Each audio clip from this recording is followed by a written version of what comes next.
Dear students, good morning. Computer ഗ്രാഫിക്സിൻ്റെ പുതിയൊരു വീഡിയോയിലോട്ടാണ് നാം പോകുന്നത്. കഴിഞ്ഞ ക്ലാസ്സിലെ വിൻഡോ ടു വ്യൂ ഫോർ ട്രാൻസ്ഫോർമേഷനിലെ ക്ലിപ്പിംഗ് എന്നുള്ളൊരു സെക്ഷനാണ് നമ്മൾ പറഞ്ഞത്. ക്ലിപ്പിംഗ് എന്താണെന്നും എത്ര ടൈപ്സ് ഉണ്ടെന്നൊക്കെ പറഞ്ഞു. ഒരുപാട് ഡിഫറെൻറ്റ് ടൈപ്സ് ഓഫ് ക്ലിപ്പിംഗ് ഉണ്ട്. അതിൽ നമുക്ക് എല്ലാ ക്ലിപ്പിങ്ങൊന്നും നമുക്ക് പഠിക്കാനില്ല. നമുക്ക് മെയിനായിട്ട് പഠിക്കാനുള്ള ലൈൻ ക്ലിപ്പിങ്ങിനെ കുറിച്ചിട്ടൊക്കെയാണ്.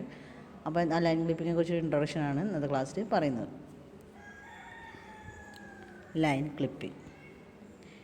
ക്ലിപ്പിംഗ് എന്ന് പറയുമ്പോൾ മെയിനായിട്ട് 3 തരത്തിൽ ലൈൻ ക്ലിപ്പിംഗ് ഉണ്ട്. അതായത് മെയിനായിട്ട് ഇതിൽ യൂസ് ചെയ്യുന്നത് അൽഗോരിതം. നമ്മൾ മുന്നേയൊക്കെ പറഞ്ഞ പോലെ തന്നെ അൽഗോരിതംസാണ്. മെയിനായിട്ട് 3 തരത്തിലുള്ള അൽഗോരിതംസാണ് ലൈൻ ക്ലിപ്പിങ്ങിന് നമുക്കുള്ളത്.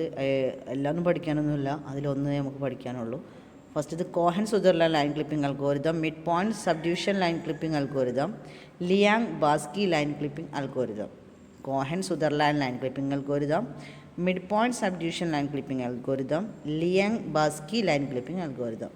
അത് നമുക്ക് ആദ്യത്തെ മാത്രമേ നമുക്ക് പഠിക്കാനുള്ളൂ, കോഹൻ-സുദർലാൻഡ് ലൈൻ ക്ലിപ്പിംഗ് അൽഗോരിതം. എന്താണ് Cohen Sutherland line clipping algorithm? Cohen Sutherland line clipping അൽഗോരിതത്തിൽ പറയുന്നത് 3 തരത്തിലുള്ള ലൈൻസ് നമ്മൾ പറഞ്ഞാൽ വിസിബിൾ, ഇൻവിസിബിൾ, ക്ലിപ്പിംഗ് എന്ന് പറഞ്ഞാൽ 3 തരത്തിലുള്ള ആ ഒരു പോർഷൻ നമ്മൾ പഠിച്ച ക്ലിപ്പിങ്ങിൻ്റെ ഒരു ഡെഫിനിഷൻ തന്നെയാണ് ഇതിലും വരുന്നത്. അതിൽ വിസിബിൾ ആണെങ്കിൽ എന്താണ്, അത് ഫുള്ളായിട്ടും ആ ഒരു കോർഡിനേറ്റിൻ്റെ ഉള്ളിൽ കിടക്കുന്നതായിരിക്കും, ആ ഒരു റീജിയനിനുള്ളിൽ കിടക്കുന്നതായിരിക്കും. അതേസമയം ഇൻവിസിബിൾ എന്ന് പറയുമ്പോൾ പൂർണ്ണമായിട്ടും ആ ഒരു ലൈൻ എന്ന് പറയുന്നത് ഔട്ട്സൈഡ് റീജിയനിൽ കിടക്കുന്നതായിരിക്കും. അതേസമയം ക്ലിപ്പിംഗ് അല്ലെങ്കിൽ ക്ലിപ്പ്ഡ് ലൈൻ എന്ന് പറയുന്നത് ഹാഫ് ഉള്ളിലും, ഹാഫ് എന്ന് വെച്ചാൽ ഒരു 1 പോർഷൻ ഉള്ളിലും 1 പോർഷൻ പുറത്തുമായിട്ടുള്ള ഭാഗം, ആ പോർഷൻ പുറത്തുള്ള ഭാഗം കട്ട് ചെയ്ത് പോകും. അങ്ങനെയാണ് ഉദ്ദേശിക്കുന്നത്. അതുതന്നെയാണ് ഇവിടെയും പറയുന്നത്. In the algorithm, first of all, it is detected whether line lies inside the screen or it is outside the screen. All lines come under any one of the following categories. അതായത് ഒന്നുകിൽ line inside ആണോ, അല്ലെങ്കിൽ line outside, അല്ലെങ്കിൽ എന്താണ് ക്ലിപ്പ്ഡ് ആണോ, ആ ഒരു 2 കാര്യങ്ങളാണ് നമ്മൾ സെർച്ച് ചെയ്യുന്നത്. വിസിബിൾ, നോട്ട് വിസിബിൾ അല്ലെങ്കിൽ ഇൻവിസിബിൾ, ക്ലിപ്പിംഗ് കേസ്. ഈ 3 കേസ് നമുക്ക് 3 അറിയാവുന്ന കേസാണ്. വിസിബിൾ എന്ന് പറയുമ്പോൾ ബൗണ്ടറി റീജിയൻ അല്ല, വിൻഡോ റീജിയണിൽ കിടക്കുന്നതാണ്. നോട്ട് വിസിബിൾ, ഇൻവിസിബിൾ എന്ന് പറയുന്നത് ഔട്ട് ഓഫ് സ്ക്രീനാണ്, സ്ക്രീനിനെ പുറത്ത് കിടക്കുന്ന ഭാഗമാണ്. അത് നമുക്ക് ക്ലിപ്പ്ഡ് കേസ് എന്ന് പറയുന്നത് ഒരു പോർഷൻ ഇൻസൈഡ് സ്ക്രീനും ഒരു പോർഷൻ ഔട്ട്സൈഡ് സ്ക്രീനും ആവും. അപ്പോൾ ആ ഔട്ട്സൈഡ് സ്ക്രീനിലുള്ള പോർഷൻ കട്ട് ചെയ്ത് പോവും. Visible. If a line lies within the window, that is both endpoints of the line lies within the window, a line is visible and will be displayed as it is.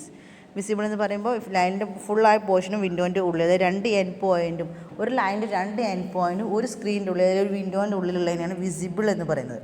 അതേസമയം invisible എന്ന് പറയും, not visible എന്ന് പറയും. If a line lies outside the window it will be invisible and rejected. അതായത് സ്ക്രീനിൻ്റെ പുറത്തേക്ക് ഒരു ലൈനിൻ്റെ 2 എൻഡ് പോയിൻറ്റും സ്ക്രീനിൻ്റെ ആ പുറത്തേക്ക് വരുന്നതാണ്. അതിനെന്താണ് നമ്മൾ റിജക്റ്റ് ചെയ്യാതെ, ആ ലൈൻ കൺസിഡർ ചെയ്യാറില്ല. Such lines will not display. If any one of the following inequalities is satisfied, then the line is considered invisible. Let a x1 y1 and b x2 y2 are endpoints of line. അതായത് 2 ലൈനാണ്, അതായത് 2 പോയിൻറ്റും സ്ക്രീനിൻ്റെ ഉള്ളിലല്ല എന്നുണ്ടെങ്കിൽ അത് reject ചെയ്യുക എന്നുള്ളതാണ് പറയുന്നത്. X minimum X maximum are coordinates of the window, Y minimum Y maximum are the coordinates of the window. 2 coordinates ആണ് എക്സും വൈയും. അല്ല, എക്സ് മിനിമം വൈ മിനിമം ഉണ്ട്, എക്സ് മാക്സിമം വൈ മാക്സിമം ഉണ്ട്. അപ്പോൾ അതിൽ പറയുന്നത് x1 എന്ന് പറയുന്നത് എക്സ് മാക്സിമത്തിനേക്കാളും വലിയൊരു വാല്യൂ ആണ്. x2 ആണ്, x1ഉം എക്സ് മാക്സിമത്തിനേക്കാളും വലിയൊരു പോയിൻ്റാണ്. ഇവിടെ y1ഉം y2 എന്ന് പറയുന്നത് y മാക്സിമത്തിനേക്കാളും വലിയ വാല്യൂ ആണ്. എന്നാൽ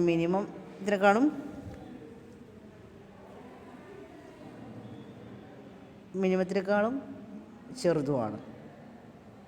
അങ്ങനെയുള്ള കേസുകളാണ്. അത് നെക്സ്റ്റ് വീഡിയോയിലായിട്ട് നമുക്ക് പറയാം. ഇപ്പോൾ ഇത് മനസ്സിലാക്കുക. അപ്പോൾ ഇതിൻ്റെ ആപ്ലിക്കേഷൻ എങ്ങനെയാണ് വരുന്നതെന്നും അതിൻ്റെ അൽഗോരിതം എങ്ങനെയാണ് വരുന്നത് അടുത്ത വീഡിയോയിൽ പറയാം. അപ്പോൾ മനസ്സിലായിട്ടുണ്ടാകുന്ന വിചാരിക്കുന്നു. ഈ കോർഡിനേറ്റ്സിനെ കുറിച്ചുള്ളത് നെക്സ്റ്റ് വീഡിയോ, കാരണം ഇത് കുറേ കാര്യങ്ങൾ പറയാനുണ്ട്, ഇതിൻ്റെ ഓരോ കോർഡിനേറ്റ്സ് എങ്ങനെയൊക്കെയാണ് വരുന്നത്. അപ്പോൾ നിങ്ങൾ കോഹൻ-സുദർലാൻഡ് അൽഗോരിതം പഠിക്കുമ്പോൾ ആദ്യം പറയുന്നത് എന്താണ് കോഹൻ-സുദർലാൻഡ് അൽഗോരിതം.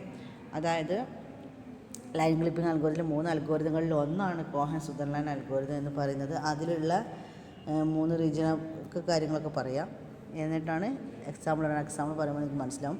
അടുത്ത വീഡിയോയിൽ എക്സാമ്പിളും ഇത് മനസ്സിലാക്കുന്ന രീതിയും കൂടി അടുത്ത വീഡിയോയിൽ പറയാം. Okay, thank you.